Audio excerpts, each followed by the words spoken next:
শিল্প প্রতিমন্ত্রী কামাল আহমেদ মজুমদারের ছেলে শাহেদ মজুমদারকে আজকে গুলশান থানার একটি মামলায় গ্রেপ্তার করে বিজ্ঞ সিএমএম আদালতের ACM 1 আদালত নম্বর 2 হাজির করা হয়েছে এবং ওনার বিরুদ্ধে এলিগেশন হয়েছে যে 12 তারিখে ঢাকা শহরে বিভিন্ন জায়গায় মিছিল হয়েছে, সেই মিছিলে উনি ইন্ধন দিয়েছেন, অর্থ দিয়েছেন এবং এই অভিযোগটা ওনার বিরুদ্ধে আনা হয়েছে।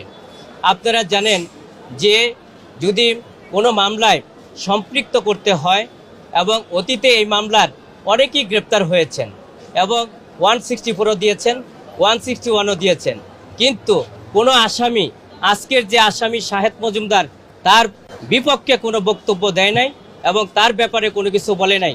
এমনকি আজকের যে আসামি, তার মোবাইলটা পর্যন্ত জব্দ করা হয়েছে, কিন্তু মোবাইল জব্দ করার পরও এটা ফরেন্সিক রিপোর্টে আমরা এইখানে ষড়যন্ত্র করেছি বা ইন্ধন দিয়েছি, অর্থ দিয়েছি, এই ধরনের কোনো বক্তব্য রাষ্ট্রপক্ষ থেকে বিজ্ঞ আদালতে দাখিল করতে পারে নাই এবং বিজ্ঞ আদালতও বারবার বলেছেন যে যেহেতু ওনার ব্যক্তিগত মোবাইল জব্দ করেছেন সেখানে কোনো তথ্যপত্র পেয়েছেন কিনা, কিন্তু আয়ুষ সাহেব সেটা বলতে পারেন নাই এবং জমা দিতে ব্যর্থ হয়েছেন।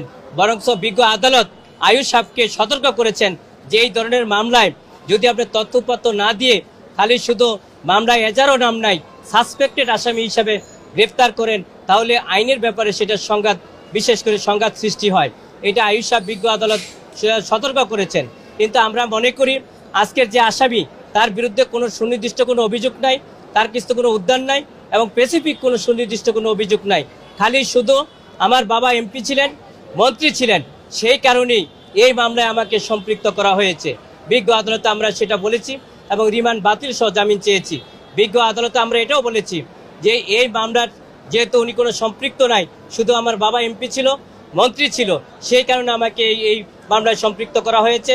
আমি মোহনা টিভির পরিচালক হিসাবে দায়িত্ব পালন করেছি এবং সেই কারণেই আমাকে এই মামলায় হয়রানি করার জন্য, উদ্দেশ্য প্রণোদিতভাবে আমার পরিবারের সুনাম নষ্ট করার জন্য আমাকে সম্পৃক্ত করা হয়েছে। বিজ্ঞ আদালত মনোযোগ সহকারে, ধৈর্য সহকারে আমাদের বক্তব্য শুনেছেন। পরবর্তীতে 10 দিন রিমান্ড চাওয়া হয়েছিল আয়ুষ সাহেবের পক্ষ থেকে, 5 দিন রিমান্ড মঞ্জুর করেছেন, জামিন নামঞ্জুর করেছেন। আমরা এই আদেশে আমরা মনে করেছি সেখানে আইনের শাসন প্রতিষ্ঠিত হয়নি, আমরা ন্যায় বিচার হতে বঞ্চিত হয়েছি।